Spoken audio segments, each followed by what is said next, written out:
Assalamualaikum warahmatullahi wabarakatuh. Korban banjir di Kabupaten Subang, Al-Mukarram Kiai Haji Ma'ruf Amin. Mudah-mudahan kita doakan beliau sehat dan panjang umur. Yang saya hormati, yang kategori sangat rawan bencana. Wilayah Negara Kesatuan Republik Indonesia telah ditetapkan PBB dan Bank Dunia sebagai salah satu negara dengan risiko bencana tertinggi di dunia. Hal ini menuntut kita sebagai negara besar yang taat beragama untuk tabah dan sabar terutama kepada para korban bencana. Menghadapi kondisi saat ini dengan tetap melakukan beragam aksi nyata mitigasi bencana dan penanganan pasca bencana. Sejak memasuki awal tahun 2021, telah banyak kejadian bencana alam di beberapa wilayah di Indonesia, seperti bencana gempa bumi di Mamuju dan Majene, Sulawesi Barat, bencana banjir di Kalimantan Selatan dan di Jawa Tengah, serta yang baru saja terjadi di Jawa Barat, khususnya di wilayah Subang ini, dan Karawang, bencana banjir yang terjadi pada tanggal 7 Februari, itu ya Pak Bupati, ya, tahun 2021 yang lalu, dan telah menyebabkan sejumlah korban jiwa serta kerusakan dan kerugian material yang tidak sedikit tadi dilaporkan. Setidaknya tercatat 38 ribu warga menderita pengungsian akibat banjir. Tentu saja penanganan bencana tidak bisa dikerjakan oleh unsur pemerintah saja, oleh pihak pemerintah saja. Tidak sendirian pemerintah menangani itu. Makanya organisasi non-pemerintah serta pihak swasta juga diharapkan ikut memberikan peranannya, kontribusinya, yang secara kolaboratif akan sangat menentukan keberhasilan rehabilitasi dan rekonstruksi pasca bencana. Untuk wilayah pasca banjir di Subang dan Karawang, beragam upaya saya lihat sudah dilakukan yang melibatkan unsur pemerintah pusat, pemerintah daerah, termasuk juga pelibatan masyarakat dan relawan, seperti dalam pembangunan posko tanggap darurat, kemudian juga pendistribusian, logistik, evakuasi, pendampingan, dan pembersihan wilayah pasca banjir. Dalam menangani bencana memang dibutuhkan rasa optimisme untuk perbaikan ke depan pasca bencana, seperti pembangunan infrastruktur yang lebih baik, aman, serta membangun budaya masyarakat yang sadar dan waspada terhadap banjir. Tadi diminta oleh Pak Bupati, saya minta dari PUPR dan lembaga-lembaga lain yang terkait supaya segera mengambil langkah-langkah. Sejalan dengan komitmen global yang telah disepakati PBB, penanganan pasca bencana perlu diterapkan prinsip membangun kondisi pasca bencana yang lebih baik, lebih aman, dan lebih berkelanjutan. Build back better, safer, and more sustainability.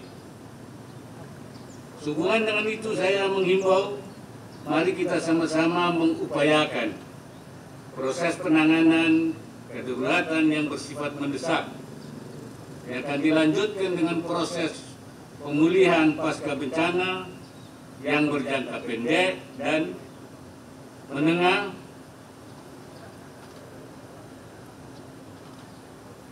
dapat dilakukan melalui pelibatan seluruh komponen bangsa, tidak hanya pemerintah daerah, tapi juga kontribusi aktif dari masyarakat, termasuk dunia usaha.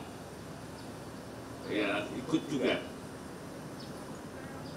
Termasuk juga tentu masyarakat terus senantiasa berdoa kepada Allah Subhanahu wa Ta'ala agar kondisi wilayah dan masyarakat dapat segera normal kembali dan kita semua terhindar dari segala bentuk berbahaya dan bencana di masa yang akan datang. Tadi juga dilaporkan bahwa sebenarnya apa yang terjadi ini selain curah hujan juga adanya kerusakan lingkungan. Memang tata aturan Allah Tuhan atau disebut dengan nizam rabbani itu ada dua aturan, yaitu nizam kauni, tata aturan alam semesta, dan nizam tasyri'i, yaitu tata aturan syariah. Dua-duanya ini tidak boleh dilanggar. Apabila dilanggar akan menimbulkan dampak kerusakan. Karena kita melanggar, merusak, tidak menjaga alam dengan baik, maka konsekuensinya juga terjadi kerusakan. Kerusakan itu bisa kerusakan fisik, maddi kalau bahasa ulamanya itu, ada kerusakan non fisik, perilaku ma'nawi namanya. Nah, untuk menjaga ini Nabi Muhammad SAW itu mengibaratkan kita itu dalam menjaga aturan-aturan itu seperti orang berada dalam satu perahu besar. Ada yang di atas, ada yang di bawah. Nah, yang di bawah ini biasanya mengambil air ke atas. Kalau saja yang di bawah itu kemudian malas mengambil ke atas, mencari mudahnya, kemudian dia melubangi perahunya saja supaya langsung dapat air. Nah, ini kalau dibiarkan, maka yang akan rusak bukan hanya yang di bawah, tapi juga yang di atas pun akan tenggelam semua. Ini yang oleh Nabi dikatakan, "Kaiza halaku jami'a." Kalau yang bawah itu rusak, semuanya rusak. Yang menerima akibatnya bukan hanya yang melubangi, bukan hanya yang merusak, tapi seluruh masyarakat akan kena. Tapi kalau ini bisa dicegah, yang atas mencegah orang merusak ini, maka semua akan selamat. Wa idza najau jami'a. Ini ajaran yang diajarkan kepada kita. Karena itu memang harus dicegah itu. Termasuk tadi yang melakukan penambangan liar, pembabatan. Sebab kalau tidak, yang menderita bukan hanya dia, bahkan masyarakat seluruh kerugian bangsa dan negara ini. Karena itu harus kita cegah dengan berbagai dan melakukan rehabilitasi, perbaikan, tapi juga melakukan pencegahan supaya tidak rusak semua. Ini pada para ulama saya minta supaya juga mengambil peran ini sesuai dengan ajaran Nabi. Juga dari semua kementerian saya minta tanggap bencana dalam menghadapi, terutama untuk ke depan. Begitu juga dalam menghadapi COVID-19. Ini juga harus mencegah terjadinya COVID baik untuk diri kita maupun masyarakat. Menjaga diri, kata ulama, kata Syekh Nawawi Al-Bantani, al-hadar anil madar al-madnunah, menjaga dari bahaya yang diduga akan datang, itu wajib. mencegahnya itu wajib hukumnya. Itu berdasarkan ayat Al-Quran. Khudhu hidrakum. Ambillah, siap-siaplah dalam menghadapi bahaya. Makanya kata Syekh Nawawi, menjaga diri dari bahaya yang diduga. Covid ini bukan diduga, tapi sudah pasti bahayanya itu bukan lagi diduga. Mutayakkan, diyakini nyata. Itu harus dicegah, baik secara pribadi maupun secara. Makanya Syekh Rawi mengatakan al-ilaj bid-dawa, melakukan pengobatan dengan apapun, dengan plasma, convalescent, kemudian juga al-ihtiraz anil wabah, dan menjaga daripada wabahnya itu sendiri, itu wajib hukumnya. Ini supaya para ulama memahami ini, karena wajib ya termasuk juga vaksinasi, melaksanakan 3M, kemudian juga mematuhi PPKM, pembatasan, kemudian juga vaksinasi. Dan vaksinasi itu belum gugur kewajibannya sampai tercapainya herd community, yaitu kalau sudah 182 juta sudah divaksin, baru kewajibannya gugur. Kalau tidak, dia masih punya hutang kewajiban. Ini juga menjadi supaya para ulama juga mengambil peran, karena ini bagian dari agama. Ya, jadi negara, agama ini menganjurkan kita untuk menjaga keadaan ini supaya tidak terjadi kerusakan-kerusakan baik masyarakat, diri kita sendiri, bangsa dan negara. Barangkali itu yang saya sampaikan pada kesempatan yang berbahagia ini. Mudah-mudahan tidak lagi bencana tahunan, banjir tahunan di Subang ini tidak terus berulang-ulang. Kalau berulang-ulang artinya kita itu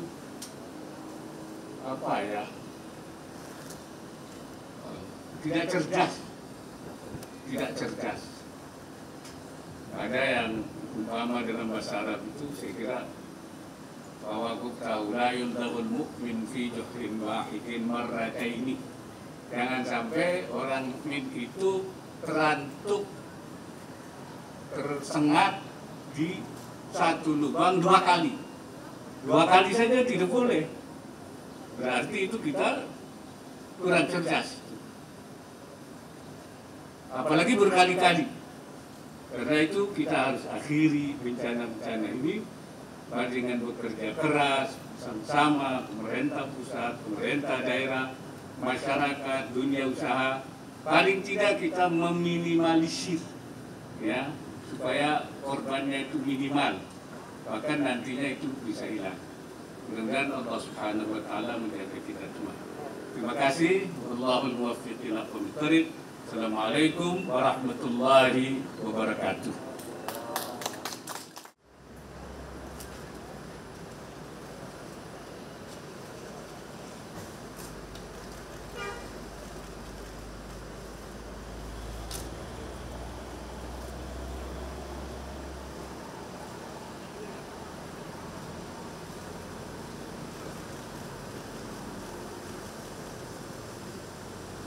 Kepada Bapak Rudi Rumansyah dan Ibu Wiwin Winarto dimohon untuk kembali ke tempat.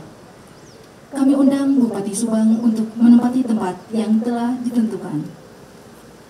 Selanjutnya penyerahan bantuan secara simbolis dari Wakil Presiden Republik Indonesia yang merupakan dukungan dari Kementerian Sosial dan Badan Nasional Penanggulangan Bencana kepada Bupati Subang.